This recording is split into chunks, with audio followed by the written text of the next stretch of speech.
Yo, what is up everybody? It's J3 and welcome back to another combat sports related video here today. And as we all know, UFC 257 is now behind us.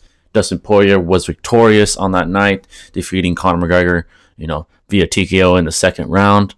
So, we have to react to what he had to say after the fight. This is Dustin Poirier post-fight press conference brought to you by the UFC itself. I had Dustin winning. I was rooting for him. Not that I hate Conor. I just like Dustin. I thought he deserved it, and I thought he earned it, and he did. But before we begin, if you enjoy, any love is greatly appreciated. Hit that like button, turn on bell notifications to stay up to date with yours truly. And if you're new and you enjoy, think about hitting that sub button, man, because once you do, you're part of the family forever. But let's not waste any more time. Screen. Let's see what the champ had to say. Congratulations. Obviously not a title fight, but still a pretty big one, right? So talk about the feel right now and just kind of where this ranks as a career moment for you. It's definitely, it's up there. Beating Max, getting that interim belt, knocking out Conor on a pay-per-view main event. It's up there for sure. I'm happy, man. All the discussion Well done. Well done. Like about your mental check, and it wasn't going to be a difficult mental battle versus necessarily just, tactics and that sort of things. Was this a tough mental test to get in there that first minute and put all that behind? I wasn't even thinking about the first fight, honestly. But every fight's a mental test. This stuff is scary, and you have anxiety in the locker room and the week of the fight. More so this one, man. Like training camp, all that stuff, it gets blocked out. That's all noise to me. But this freaking thing, dude, I'm sitting in a hotel for 2 weeks on Fight Island with nothing to do but think about the fight. It's true. It's crazy.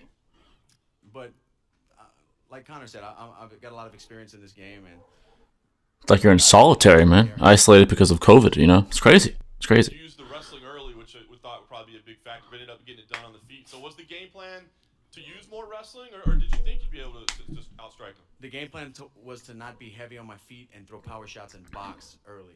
The game plan was to kick and wrestle and box, to mix it up and make it a mixed martial arts fight. I think that was a perfect game plan, man, against Conor. Well done. Big on me throwing calf kicks this fight. Really big on it. Really wanted me to, and it worked, man. We compromised his leg, and he was in bad position early, just from the repeated leg kicks. Even when he started checking, he wasn't contacting with the shin. He wasn't, like a small rotation more, I would have been paying for those kicks, but I was still getting the muscle of his leg, and that part of your leg and muscle is so small and thin that you can't take many shots there. After the second leg kick, I knew he was hurting. He says he wants to regroup and come back. And what do you think? Is a trilogy in order somewhere down the line? Do you think it has to happen at some point? We're 1-1 for knockouts, right? This is CTE Island. Yeah. We'll see. We'll see what I don't know. I can't tell the future. But we're 1-1. We both TKO'd each other, so you probably have to do it again, right? I like it. Dana was here a little bit earlier. Say he spoke to Khabib. It doesn't look like Khabib's going to come back right now. Are you okay with that? And if so, it seems like Chandler would probably be the fight for the title. You and him. Does that make sense to you? No, it does not. Respect to Chandler. Great win over a guy. But to come in and beat a guy I just beat and get a title shot, dude, I've been in. I agree. 27. I agree. 8 fights in UFC, trying to, everything, fighting the toughest of the toughest guys to get my hands on gold. He should fight Charles Oliveira or something. Let Chandler and Charles Oliveira go at it. That doesn't really interest me at this point. I'm going to sell hot sauce if that's the case. I agree, though, man. He doesn't deserve it yet. Hell of a performance by Chandler, but nah. I don't even like this. I don't like this anymore. What was that about? I just felt like in the locker room, I just felt flat. I'm damn good at it, but I just, felt flat, and I just felt like really calm, and I don't know. It's hard to put into to say, but that's it exactly. I don't really like this anymore. I don't know. We'll see. I'm not, dude. I got so many ass whippings left to hand out. I feel like I'm just hitting my prime, right? Physical prime, I agree. He's reaching his physical prime right now. Body and my mind are finally on the same wavelength, and just turned 32 this week. Happy birthday, Poirier. We'll see what happens, man. Happy birthday, Diamond. Only part I liked was the fight this whole last 2 weeks. So I don't know if that answers a question or draws more questions, but I didn't enjoy the process these last 2 weeks. The only part I liked was fighting. Fair enough. There was a moment in the first round when you were trading shoulder strikes, talking to each other. Is that something you had worked on, or did you just throw it back? I always talk trash to these guys. Ask any of my opponents. I'm always having fun in there and talking and stuff. No, I hit him with the shoulder strike. I forget what I told him. I said, "How about that clavicle?" or something silly, you know. Yeah, that was it. And then he hit me with a good knee, and I said, and I told him that was a great. I said, "Great shot. That was a good one." I just. And then finally, just to clarify, you're willing to just wait, see if they give you a title shot, see what else happens behind you. Well, I'm not waiting for nothing. I'm going home, be with my family. I'm going back being dad. I'm going to sell hot sauce. I'm going to work with my foundation. I have so many things happening outside of fighting right now. This is just something I do. Dustin, over here to you. Right. You said that you were talking to him. Was he talking back, or was he staying quiet? He wasn't really. I think he said something. Let me just point this out, and I think a lot of us probably see this. Dustin does this, man. I mean, he's a vet. He's done this for so long that it's damn near second nature being in there right now, you know, being in the octagon. And for Conor, it was the opposite. He'd been gone, living the flamboyant, you know, flashy lifestyle that he'd been living. And when you're gone from the game and it's not your life, like you don't eat this, like you don't eat this for lunch, breakfast, and dinner. It changes you as a fighter, changes your mentality. When you got $100 million in the bank, like I said in the Conor post-fight conference that I just reacted to, check that one out also. It changes you. You know, you're not hungry anymore. Dustin does this. You know, he eats this. He does this. This is what he does. You know, and yeah, he said he got the hot sauce and stuff, but this is primarily what he does. He's a fighter, and you know, he loves to fight. Like you said, he hated the process. I think a lot of fighters do, to be honest. Like GSP hated it, but they love being in the octagon. They love the fight. And I'm sure Conor does as well, but it's just different with him now at this point, you know. When he landed a shoulder, he might have said something, but he wasn't talking. Well, yeah, it wasn't a whole lot of chatter going on, just in that mix of shoulder strikes against the fence. You mentioned you didn't enjoy the process of this. Is that like part of that due to the size of the fight, how much media you had to do and all the attention on you? I don't know. I think part of it might be from fucking spinning my wheels for 2 weeks sitting in a hotel room. You call this Fight Island, but man, this is Fight Hotel. We couldn't leave the property. I'm sitting for 2 weeks cutting weight. The furthest I can go is to the workout room. You know, this was like I was in a prison in my own mind over here, man. You got to listen to the race cars. That makes sense. It drove me fucking nuts yesterday. Yesterday I was like, dude, I thought yesterday was the worst day, right? And this is the day before the fight. I'm sitting there. I'm like, I'm about to jump off the balcony. That makes sense, man. That's crazy. It doesn't really interest you at the moment. What does interest you? Would you rather just do a rematch with Conor? Would you like to look elsewhere? What does interest you? I mean, a rematch with Conor interests me. Money, right? Money. Always wanted to whip Nate Diaz's ass. Also money fight. I agree. I mean, get that money, man. In fighting, that's about. I mean, I'm sure something will make sense. The belt. Right now, Hopefully, if Khabib vacates, of course. Nate Diaz got away and likes to talk a lot of shit online. Nate Diaz. I just gotta go back home, That guy is something else. You think there is something to Conor's thing about inactivity hurting him? Possible. Everybody's different. You know, I've seen guys that not affect, and you know, ring rust is real if you allow it to be. I just assumed it wouldn't be for Conor. That's how I approached this fight because I thought he was in in Portugal and he has a training camp going built around him. He's putting in the work every day, so I think you would be sharp and your timing would be good. When the like real life timing of a fight, I feel like I get that in training camps. You know, so I don't think ring rust would be a thing for me unless it's mental. You know, like a mental worrying about performing again. Maybe I don't know. To each his own, I guess. And last thing for me, a lot of it was made of your durability at 155 versus 145. Very durable. Let me make one more point. I don't want to keep pausing it. I like the last video. I'm not going to pause it probably after this. But when you don't fight for a long time, that normality of getting hit, it goes away. You know, and I think Dustin always fighting. He's always fighting in the gym. This is, like I said, he breathes this. And I think Conor was just out of it, you know, living his life, not fighting. And he has every right to do so. He earned hundreds of millions of dollars with whiskey, with Floyd fight, with Khabib fight. So I think the reason why we were so surprised with Conor going out the way he did, and yeah, Dustin does have power. Obviously, that's part of it, is he just wasn't accustomed to getting beat. You know, in sparring, everyone gets beat. Getting punched, getting hurt, you know, feeling the shots. I think his body just wasn't accustomed to it like it was in the past when he was a 145-pound killer. You know, I think we got to keep that in account. As far as his timing and sharpness, I thought he was clean. You know, his boxing was clean. You know, he looked clean in there. I mean, all these people saying he was flat-footed and things like that, I don't think that was a factor. I think the factor was biggest factor was he wasn't accustomed to the damage. Just think about it: the calf kicks, the shots to the head. You know, he wasn't accustomed like he was back in the day when he was fighting constantly. I think that's a huge thing, in my opinion, that people are overlooking. As far as his performance, I thought Conor did well. I thought he was doing well. But yeah, that's just something I had to bring up because I think that's important, honestly. But tonight you took a few shots. Did any of them And hurt you, phase you at all, or did you feel like you know, Unsimilarly, he was durable as hell, like I said, because he's always fighting. But he flashed me good. He took Conor's best shots, ate them. Pressured, and I would have got hit again. I think I would have been really hurt.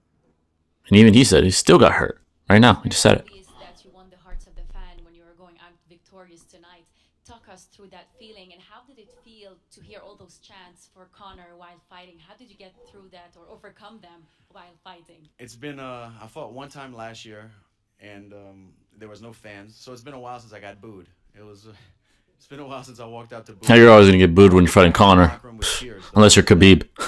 So I heard the boos on the entry, and I heard the cheers on the exit, and that's exactly what a lot of these MMA fans are, fair weather. So that's why I don't hold that stuff close to me. You know, it doesn't mean anything. Dustin, down here, obviously you come out to James Brown all the time, pay the cost to be the boss. I mean, just your reaction there, like, The hardest working man. Could it be any more fitting given the magnitude of this victory? Yeah, I was thinking about coming out to the big payback, but this isn't payback. This isn't about that. That's not what this was to me. That's not what this training camp was. Right mentality, man. I think not having the revenge mentality was right, was correct. You know, about putting my family in the position we're in now. Dustin's matured. Things, but it wasn't payback. He's matured greatly. That's great. Now that the fight's over and stuff like that, I'm glad I got him back. That's cool. It makes for a great storyline, and it feels good. But that wasn't the driving force of this. Your career has had a lot of peaks and a lot of valleys. But where do you rank this win in your list of top victories? It's up there, especially the finishing a guy who's never been finished like that. Yep. For y'all that don't know, Conor's never been knocked out. You know, Never. that UFC interim belt. Professionally in MMA at least. And you know, putting my hands on the undisputed world title before this is all said and done is what I want to absolutely do, man.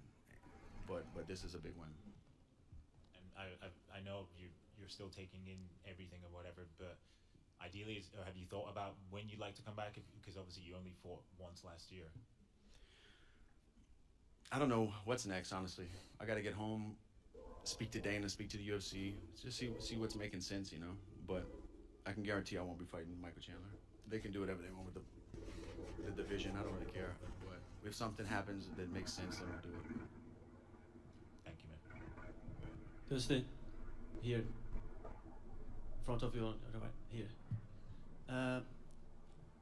Before the fight, Mike Brown, your coach, said that sometimes you are kind of an emotional fighter. And I would like to understand if it was hard for you during this fight with Conor, especially at the end of the first round. You got some blows, but you got composure. But then at the second round, you kind of flipped the coin, you know, and got some speed and got a knockout. How was that process for you to deal with emotions inside the octagon with Conor?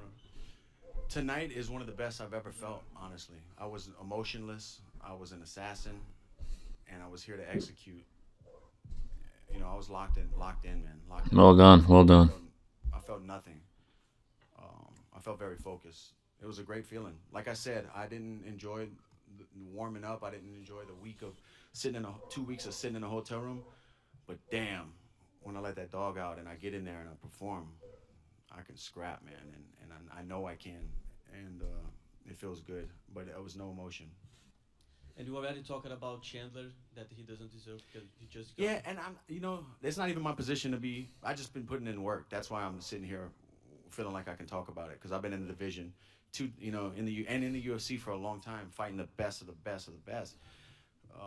No disrespect to him, you know, he's a seems like a good husband, a good father, speaks well, has a lot of respect, carries himself very well. Nothing but respect for him. It's not a knock against him. It's just my feelings towards the division and the sport. You know what I mean? I feel like Sure enough. I lost to Khabib. I came out and put on a fight of the year for you guys. Got my hand raised against the top 5 opponent after that.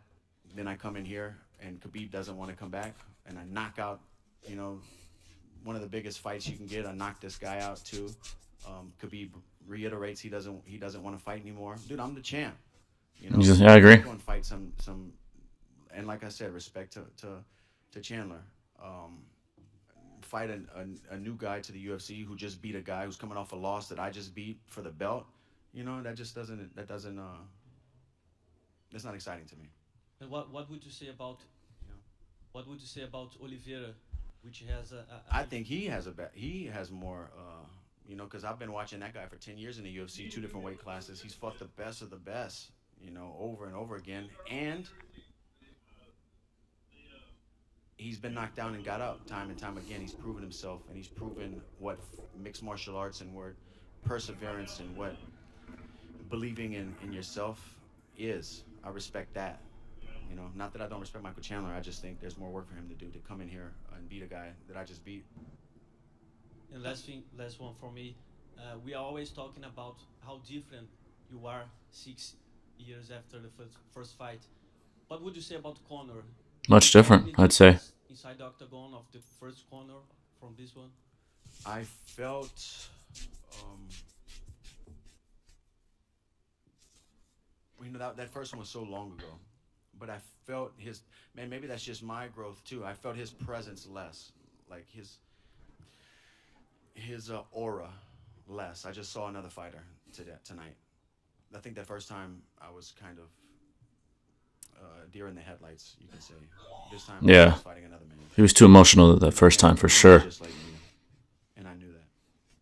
Dustin, to your right. Congrats on the huge victory. The only other name in the lightweight equation is Justin Gaethje, who you already beat. Who do you think's more deserving of a title shot between Oliveira and Gaethje? Oliveira, because he's never had the opportunity. Gaethje just came out here. True. That's a good point. And Justin fought Khabib and he lost. You know, as I did. Not a knock on Gaethje, but he lost. I think Oliveira probably. Or let them fight to see who gets it. I'd like to see that. Justin versus Oliveira. Tough fighters in the 155-pound division. You know, but that, yeah. And lastly, what was the biggest difference you felt inside the octagon against Conor McGregor from 145 the first time to 155 this time? I just felt in the moment.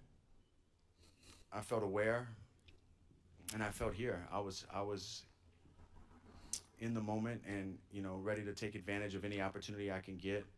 And it felt right tonight. When I walked into the octagon and the air hit me and the lights were on me and Bruce was introducing us, it just felt right. Yeah. Dustin, over here to your left, Dustin. You mentioned the leg kicks, the advice from Mike Brown on that. Do you think they were gonna pay off in such a big way? Conor was in here saying that he has a football in his leg. I just know from experience how bad those things hurt, and I knew it was a 5-round fight, so it would only get worse. Yeah, the calf is a sensitive muscle, man. It definitely must hurt. But I knew they were still landing. He was catching them after they were making contact. I knew they were still hurting him. And if he did catch it and take me down, then I was gonna, you know, it's a 5-round fight. Of course, you never want to give up a round, but I'd like to throw some submissions up and see what happens. You know, I am a black belt in jiu-jitsu. I'm very confident in my jiu-jitsu. Oh, wow. Very well-rounded fighter, I have to say. Great boxer and black belt jiu-jitsu. That was a 3-round fight, and I just know how painful it is. You didn't jump for any gillies tonight. I promise you I would have if there was an opportunity. I wanted to rename this Guillotine Island. You know, when I'm laying down at night, I was thinking, like, I'm going to guillotine this guy somehow. I'm going to get his neck. This is going to be Guillotine Island. It seems kind of Sheesh. a little bit torn about your future. I mean, after this, you're in the top 10 for most wins in UFC history. You have the most knockouts in lightweight history. Just knocked out the biggest star in the history of the sport. If I'd have done the bulk of my UFC career, what did I do? 7, 8, 9 fights at featherweight. I've knocked some guys out there too. I would really be running off with the list at lightweight then. Is there almost like a feeling of you held that interim belt too, like you've kind of done a lot or almost it all in a way? Me and my wife were just talking about this. I feel like I've done it all, except obviously I'm not I can't walk away and say that I'm the champ. You know, I want to be the champ. When you're the champ, you're the champ forever. Right. You know? Yeah. Sure. And I want to be the champ, man. But yeah, I've seen the highest of the highs, the lowest of the lows in this sport, and I've built a very beautiful life for me and my family. I'm very proud of the work that I put in, and yeah, we're all proud of you, man. Well done. Well done. fighting is just something I do at this point in my career, like I just said. But I honor this. I don't take this stuff lightly, man. I really respect the opportunity, and that's why it's so close to my heart. And I think I can help so many other young children, and so many boys and girls, just troubled youth, with my foundation. They can fight their way out too. I did it, you know. I'm just like them. I'm nothing special. If I can do it, anyone could do it. But I feel like if you introduce troubled kids to martial arts and to goals and just be a positive person around them, that it can change their life, man. This changed my life, and I just want to share that with people. You kind of took my next question a little bit there. I mean, I know there's aspects of this that you don't enjoy the most, but the fact that you got a $500,000 donation from Connor's team, you're going to raise a bunch of other money through your auctions and everything. Does that make maybe the things you don't like so much about it worth it? Yeah, because I know what I'm fighting for, and I know, you know, of course I'm fighting for me and my family. Great gesture by Connor, though, man. For real. Donating that money to his charity. Well done. Everything else well done. Put on my back and carry with me, because I'm doing it regardless. I'm going in there and fighting for my life regardless. As many people that can benefit from me getting in there, I want to stack it up, stack the weight on my back, and let me carry that in there with me. I want to give people a reason to cheer. I want to give people a reason to smile. You know, that means a lot to me. Last thing, you just knocked out a guy who went multiple rounds with Floyd Mayweather. You've beaten Max Holloway twice, as you said, who people are calling the best boxer. Are you the best boxer now? That wasn't I am, but that wasn't a knock on Holloway. You know, I mean, I guess it kind of was, but respect to Max. He looked incredible. He did beat Max twice. But I just saw Connor earlier this week when Max said that. Connor said, well, after Saturday, we'll see who's the best boxer. Nah, I believe in my boxing, man. Very much. Dustin's a very good boxer. I did an interview like 2 months out from this fight. Maybe I'll be the guy fighting Manny Pacquiao after this. Maybe so. I've actually been in talks with Justin Wren and Fight for the Forgotten. He's actually in Lafayette, Louisiana right now.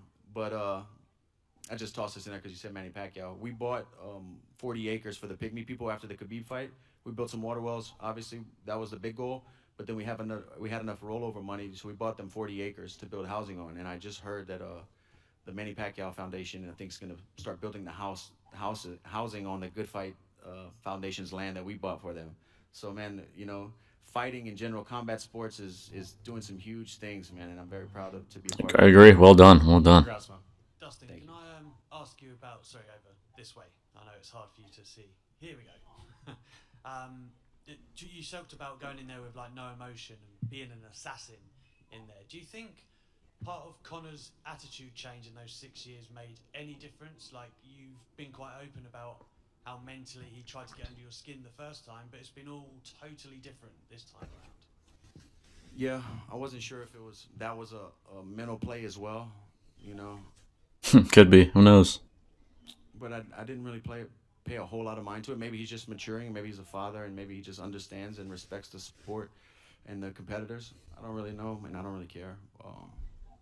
But every interaction I had with him fight week has been respectful. And I think because we both knew what we're going to do, we're both coming in here. I mean, we can shake hands and say good luck with whiskey and hot sauce sales and whatever not. And we know when that door closes, they're fighting. 2 minutes or one man leaves the Thunderdome. And you were just talking about your great foundation. Can you give us some kind of insight into your plans with these donations and the great things that are going to come from this fight for it? Yeah, I have a big goal right now that we're crowdfunding for the Boys and Girls Club of Acadiana and their 6 locations. We're trying to help them with their Project Learn initiative. You know, the pandemic has been tough on children as well. And pandemic's been something, man. Hope you're all safe out there, man, for real. Pandemic is something. Physically and obviously, honestly, mentally as well. That we're teaming up with the Boys and Girls Club to provide transportation and tutoring for the year of 2021, so the rest of this year. Transportation to and from 6 clubs and tutoring for the children as well, who are learning from a distance. Awesome. Congratulations. Thank you so much. All right, there you guys have Dustin Poirier's post-fight press conference words after his victory over Conor McGregor.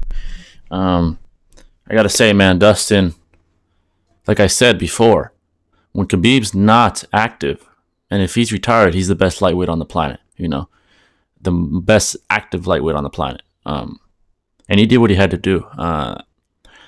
Luke Thomas said this best. I was watching him and Brian Campbell, talk about this. Is there anything that Dustin doesn't do well? That does bad, I should say. He's a great boxer. Black belt in jiu-jitsu. Obviously a good wrestler. He does everything well. He's a very well-rounded fighter. And Conor, on the other hand, and this isn't a knock on Conor, it's just reality. He's kind of a, one trade kind of guy. It's his striking. His striking has been his money throughout his career. Obviously, you see the weaknesses against Nate Diaz, against Khabib. And to be fair, Khabib does it to everybody. He did it to Dustin as well. But you see his weaknesses. All his losses were submissions, I believe, before this one right here where he got knocked out by Dustin. So I think Conor really has to go back to the drawing board and evolve. And it's kind of hard at his age to significantly improve. It's usually in your 20s where you really improve. Your teen years, your 20s, where you cultivate those skills and you improve as a fighter. But Conor, he's still young in this game. The thing is, like I said in the Conor post-fight press conference, which I already reacted to, like I said, it's just the hunger. I just feel like it's not there. It's not there. He really wasn't even that upset against Nate. Against Nate, he was very upset, and just the words that he said in that one and the loss to Nate the first time. He had fuel in his belly. He had that fire under his belly, and that's why he came back hard, and he put it all out there in the second fight against Nate. That's the hunger that he needs, and I don't know if he can ever get that again. And it's no knock on him. It's just he has $100 million in the bank. He's selling whiskey like crazy all across the globe, and he's Conor McGregor now. He's Conor McGregor. So I don't know. I don't know what Conor goes from here. For Dustin, who's a man of the hour. I mean, he has Oliveira, or he could also fight Conor again for that paycheck, because it will be a big fight. There'll be that paycheck, or Nate, and beat his ass. That's an easy money fight, in my opinion. Nate Diaz, the only reason he's as big as he is because he beat Conor. If he would have lost to Conor, he would have been less famous than Nick Diaz. No hate on Nate, but that guy's a 500 record fighter who talks all kinds of shit like he's a champion. He's never been a champion, never will be a champion. That's just my opinion, and probably a fact by the time his career is over. But Conor, it's a lot of work he has to do, mentally especially. He has to find his why again. I think he doesn't have that why, at least a why big enough to push him to what he was back in the second Diaz fight, or against Eddie Alvarez, or against Jose Aldo, like that kind of Conor, driven, And who knows, maybe he's better when he talks shit. Maybe he should fight Nate Diaz. I guarantee Nate's going to talk shit, and there will be shit talking. Maybe he needs to come back to that. Maybe that was his bread and butter. Who knows? We're going to find out. But yeah, that's going to be the reaction, guys. I hope you enjoyed my thoughts on this fight. Dustin was brilliant. I thought Conor won the first round, but Dustin won the fight at the end of the day. That's all that matters. But yeah, I hope you enjoy the reaction. If you got any recommendations, let me know in the comments. And for y'all that are still watching, Naruto fans, if you're watching this video, I will be dropping a Naruto video tomorrow, and a very special one next week, hopefully. You'll find out. So stay tuned, and I hope to catch you in the next one. This is J3 signing out. Peace.